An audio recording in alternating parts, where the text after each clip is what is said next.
હવે બાદ રાજ્યના હવામાનને કરી લઈએ તો બંગાળની ખાડીમાં વાવાઝોડાના એંધાણ છે અને ગુજરાતમાં અસર થઈ શકે છે। હવામાન વિભાગે બંગાળની ખાડીમાં વાવાઝોડાની સંભાવના વ્યક્ત કરી। 5 દિવસ પછી બંગાળની ખાડીમાં સાયક્લોનિક સ્ટ્રોમની શક્યતા વર્તાઈ રહી છે। બંગાળની ખાડીમાં 22 મેએ લો પ્રેશર સર્જાઈ શકે છે। આ લો પ્રેશર 24 મે ડિપ્રેશનમાં ફેરવાઈ શકે। ડિપ્રેશનની અસર ગુજરાત અને મહારાષ્ટ્રના અમુક ભાગોમાં થઈ શકે। આગામી 27 મે આસપાસ ગુજરાત અને મહારાષ્ટ્રમાં ફરી કમોસમી વરસાદની આગાહી।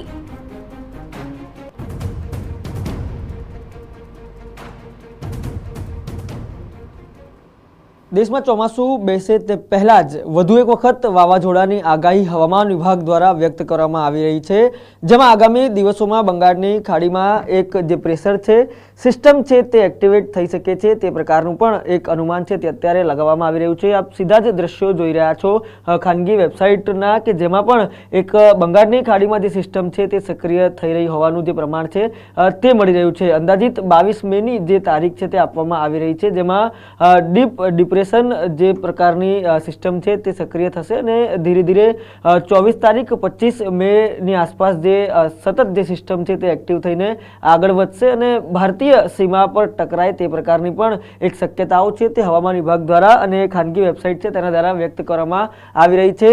જે પ્રકારે 25 તારીખની વાત હોય, 25 તારીખે આ જે સિસ્ટમ છે તે વધુ સક્રિય થાય અને સક્રિય થયા બાદ સતત જે सीमावर्ती प्रदेशों છે તેમાં હિટ થાય તે પ્રકારની પણ એક શક્યતાઓ જોવાઈ રહી છે। અત્યારે તો ભુવનેશ્વર, ઓડિશા અને તેની આસપાસના વિસ્તારોમાં તેની અસરો થાય તે પ્રકારનું પણ અનુમાન લગાવાઈ રહ્યું છે, પરંતુ તે તમામની વચ્ચે વધુ એક વખત વાવાઝોડાની અસર ગુજરાત અને મહારાષ્ટ્ર સહિતના રાજ્યો પર પડશે તે પ્રકારનું પણ એક અંદાજો છે તે લગાવવામાં આવી રહ્યો છે। ખાસ કરીને સામાન્ય રીતે ગુજરાતમાં 15 જૂનની આસપાસ જે ચોમાસાનો વરસાદ છે તે થતો હોય છે, પરંતુ વધુ એક વખત ચોમાસા પહેલા ભારત દેશમાં વાવાઝોડાનો ખતરો છે તે તોડાઈ રહ્યો છે અને તે જ ખતરાને લઈને ગુજરાત અને મહારાષ્ટ્રમાં પણ જે વરસાદ છે તેની શક્યતાઓ હાલ સેવાઈ રહી છે।